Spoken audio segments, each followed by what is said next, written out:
The Menticide Manual. Dark Magic. By Thorsten J. Pattberg.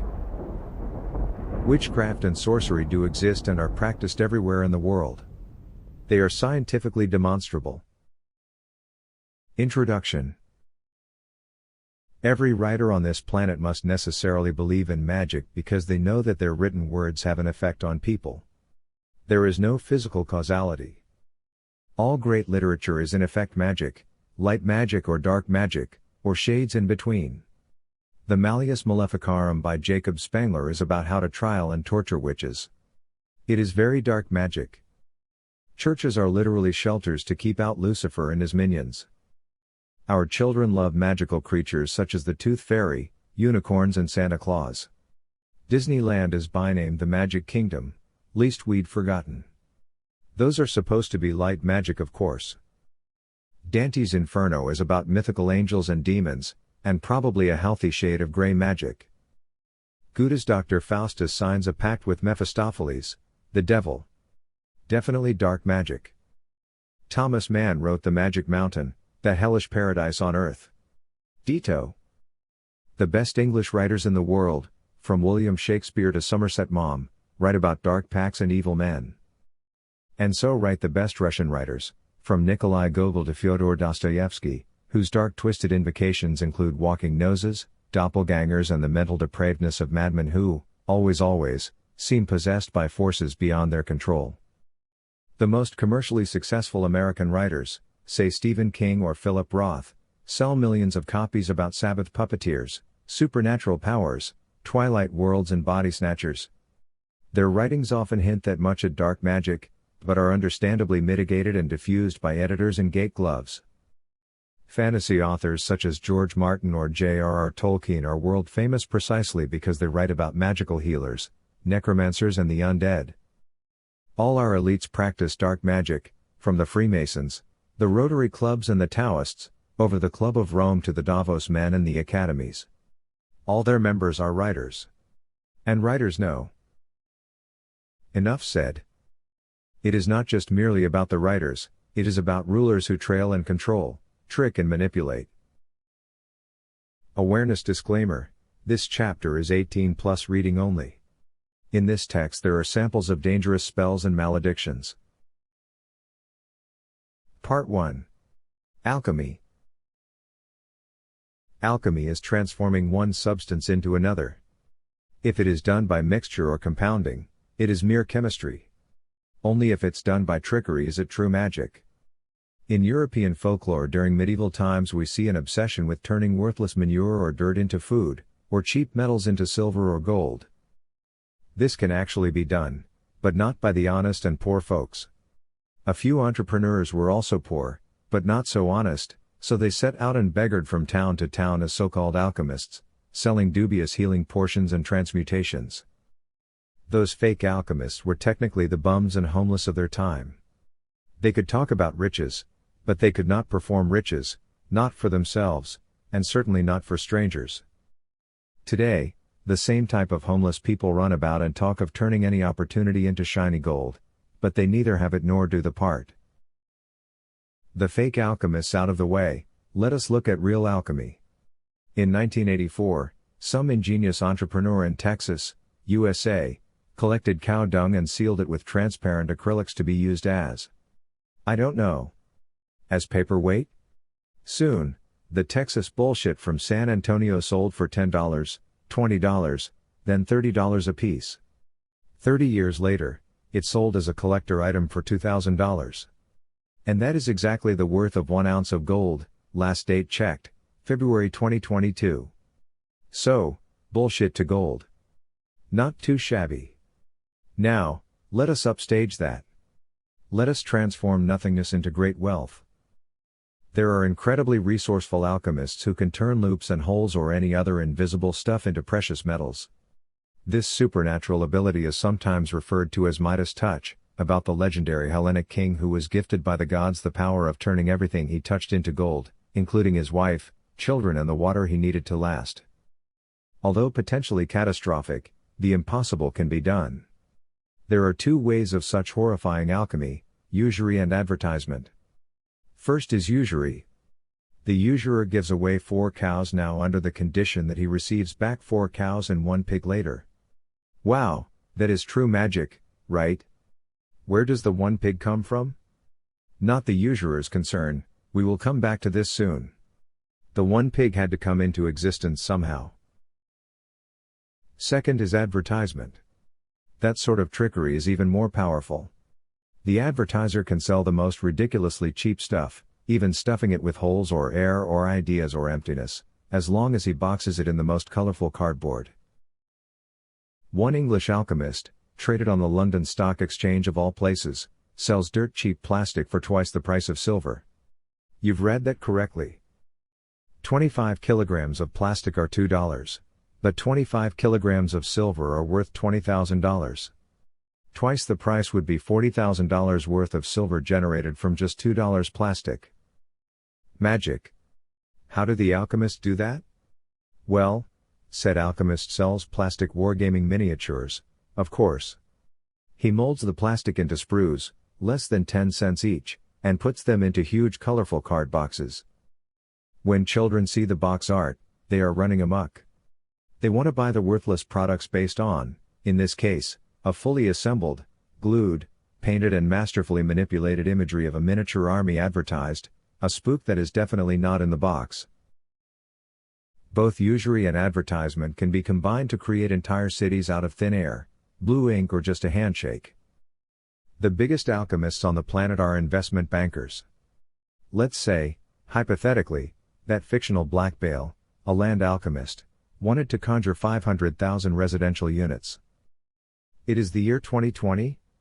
500,000 houses could be built cheaply by tax slaves, but that would be vulgar and proletarian. Land alchemists have tiny hands, but big brains. Why not find 500,000 properties that already exist? Those properties are owned by somebody, let us say they are owned by exactly 500,000 individual American households. This really happened during the 2020 financial crisis, when the Federal Reserve Bank of America computer-generated trillions of fictional dollars and transferred them to the land alchemists. All Black Bale had to do was advertise to 500,000 American households and offer them worthless money for their properties, more money they had ever seen, and an offer they could not refuse because they were broke, insolvent or just greedy. This was the Advertisement Act. The 500,000 units were now in the hands of Black Bale, but how to also get the former house owners to pay back the money, just to make fun of them? This second act is achieved by usury, and on a monthly basis of course. The land alchemist rents the homeless people back their former units, for a much higher profit, with interests. In about 20 years from now, 500,000 American households will have literally paid the land alchemist back the worthless loan for their homes in cash, and handed over their houses, on their own free will. Those 4 cows from our little allegory never had a second set, they looked 8 until handed back. Only the extra 1 pig, that is very real. And that pig, a certain writer, Karl Marx, called the prophet, and condemned this kind of trickery in his controversial book The Alchemist. Part 2. Hypnosis. Hypnosis is control of behavior. With this magic, the sorcerer takes control over the actions of one person or an entire group. Today, we do not call it hypnosis but psychology. Images can truly mess up anyone's mind, but combined with words, hypnosis is truly an ungodly force. We mentioned famed English writer Somerset Maugham. In all his famed novels, the master illustrates the power of evil hypnotists over their poor victims. In The Moon and Sixpence, Maugham describes the demonic influence of a psychopath who steals the woman of a fellow artist. In The Magician, the writer illustrates the brutal revenge of a hypnotist who ruins the life of a worldly surgeon. In The Painted Veil, Maugham touches upon the deepest fear of humanity, when a weak female is seduced by a master of the dark arts. Let's take the Irish writers, known for their superstitions and religiosity. James Joyce's Ulysses is pure hypnosis, and reviewers called it a stream of consciousness and psychoanalysis or whatnot. Oscar Wilde is literally using language to do evil, whether it been the demoralization of his readers in A Woman of No Importance or the total destruction of their morals in The Picture of Dorian Gray, and he is known for his fairy tales that turn boys gay. Many books are outright dangerous for our mental well-being, such as The Baleful and Shocking Thelema by Aleister Crowley or Friedrich Nietzsche's ultra-narcissistic Ecce Homo, the latter which is said to lead to madness. When word magic is used to hypnotize not just one person at a time, but an entire population, we are talking about mass hypnosis. And when the victims jump around like follies and engage in ridiculous mass activities, we call this phenomenon mass formation hypnosis.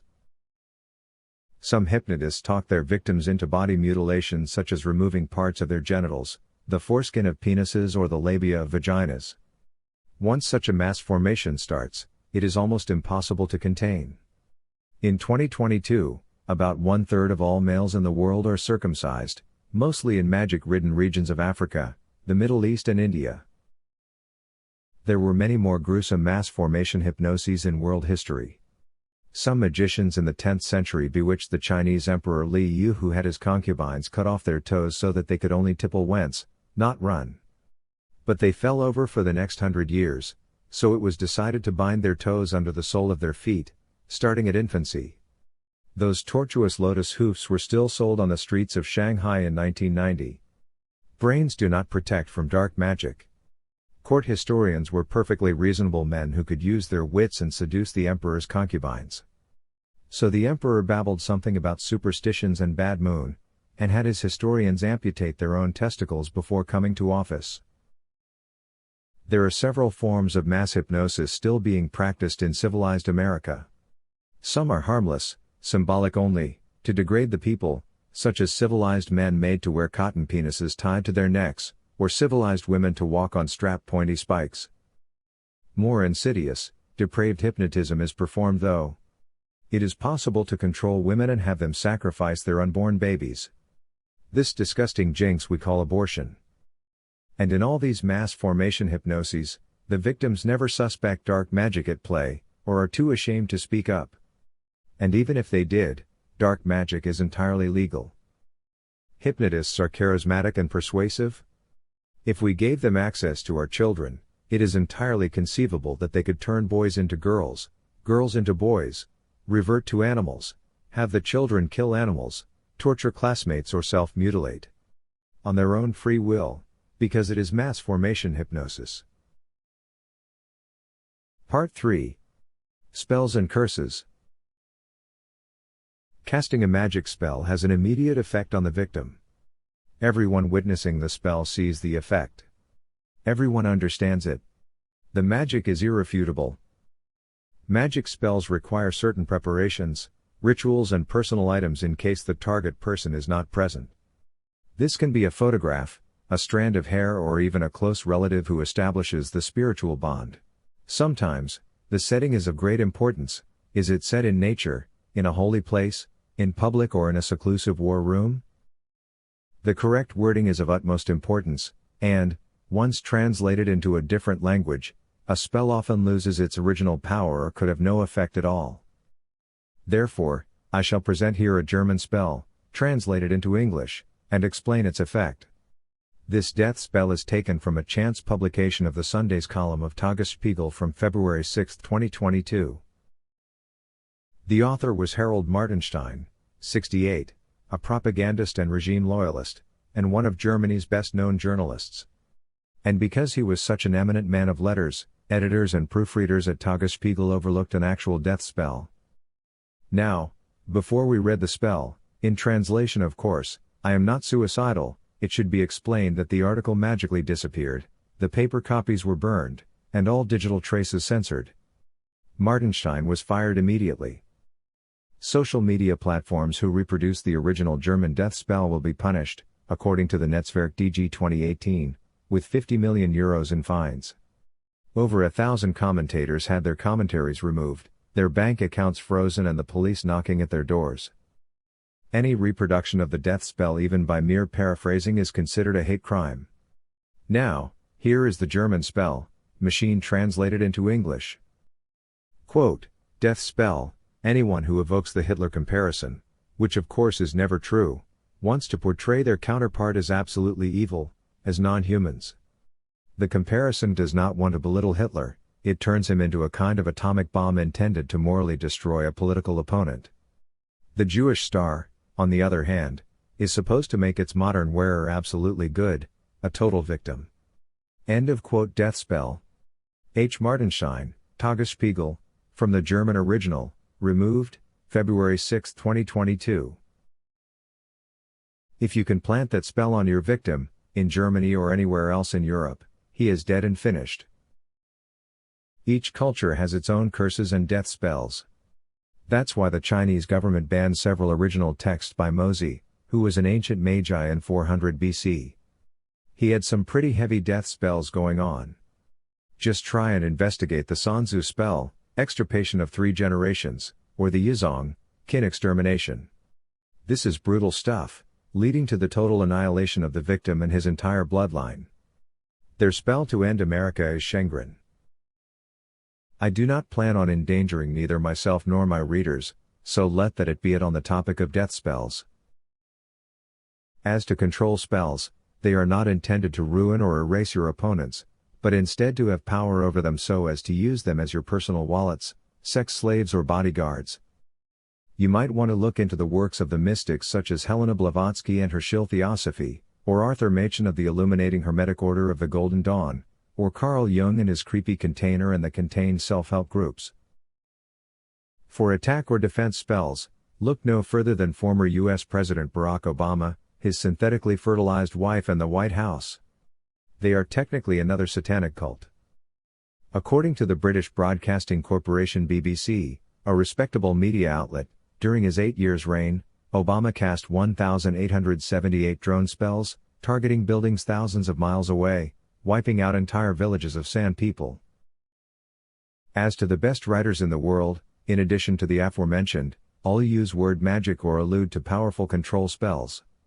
Such is the case with The Manipulative The Mandrake or The Prince by Niccolo Machiavelli, The Frightening Wicca or Elemental Magic by Deanna J. Conway, The Holistic Liber Chaos and Cyber Magic by Peter J. Carroll, or The Utterly Insane Cosmic Memory and the Education of the Child by Rudolf Steiner. All these works will make you sick to the stomach, so this is definitely not a book recommendation. That said, the Hindu Brahmins always took the cake, because those above-mentioned European authors almost always got their inspiration from some Vedic or Buddhist text, so their translations, or shall we say cultural appropriations, are far less powerful than the Sanskrit originals. Again, much was lost in translation. Just think of Namo Amitwofo or the cosmic syllable Om. Those powerful control spells draw so many Western followers into the mind control of scrupulous New Age yogis and esoterics, Rabindranath Tagore or Krishnamurti both dead, or Sadhguru still alive and silly, it beggars belief. We can go on and on with spellcasters from every part of the world. Even Shintoists feel intimidated by more ancient Japanese spellings of their sacred kanji, for if they were fully able to immerse themselves into forbidden shamanism, they would find Yomi no Kuni, a world of darkness.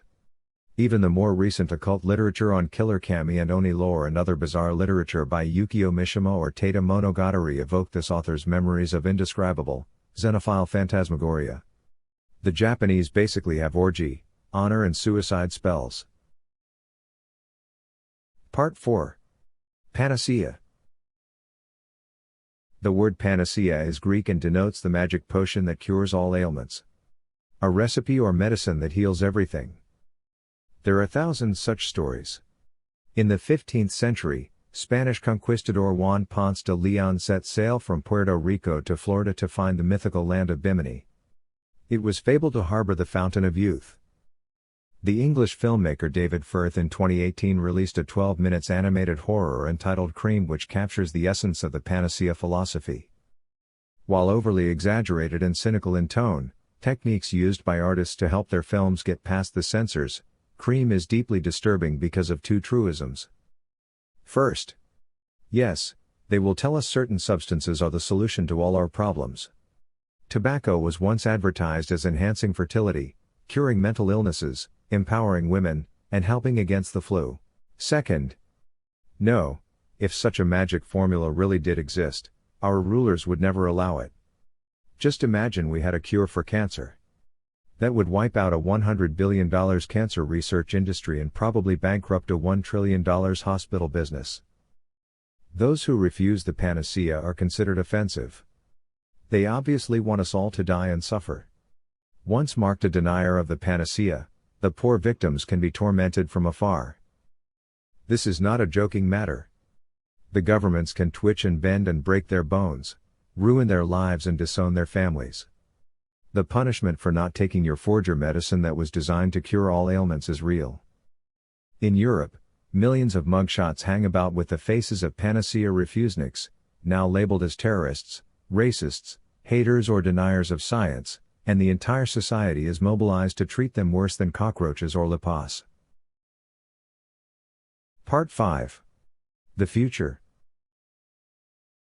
Most educated people pretend they don't see it. Yet, magic prevails in education. Albert Einstein, the made-out-to-be archetype of a rational scientist, described science as magic, more magical in fact than magic itself. Our governments lied to us, they separated religion from politics. They didn't, but for the sake of argument, let us pretend they did. But they have never prohibited magic in politics. The United States subsidizes political wizardry such as the Federal Reserve and the Falun Gong, the latter of whose disciples use ancient Taoist powers to extend their lifespan, use telekinesis to move objects with their minds, tell the future through precognition or summon the magic power of chi through their belly buttons. The Wicca have their covens, too. The pagans, their hideouts. The Freemasons have their ephemeral lodges. There are grand wizards in every university town, most notable the two sick Cambridges of England and America. Meanwhile, the International Federation of Magic Societies, based in Paris, has 50,000 active members. There are other formations of political wizardry and witchcraft that only recently gained global recognition, such as the Black Lives Matter movement. This black magic has its origins in voodoo. In 2021, it managed to possess every corner of the planet, forcing 1 billion non-blacks to kneel, a powerful control spell. There is now green magic, or a global wizardry order of the greens, with its own set of charms, enchantments and invocations, that possess the old world. The Greens have sitting representatives in the European Parliament. They managed to steal the Fridays from the calendar in 2018 and 2019, resulting in the disappearance of millions of science class hours.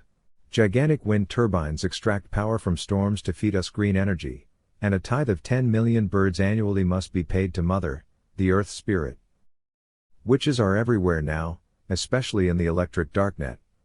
As Vox News leaked in 2017, each month, thousands of witches cast a spell against Donald Trump, Trump then being the US president.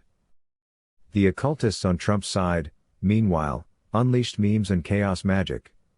They uploaded videos of hypnotists long deceased, a conjuring of the dead, and summoned the Egyptian god of darkness, resurrected him in his wah-ha-ha and ho-ho-hi-ho incarnation of Pepe the Frog.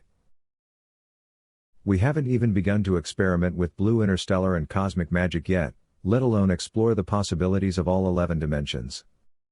The sublimate goal, however, of all wizards, sorcerers and witches is to turn dirt into money, sell magic panacea, ruin enemies, hypnotize our wills and cast powerful spells of mind control.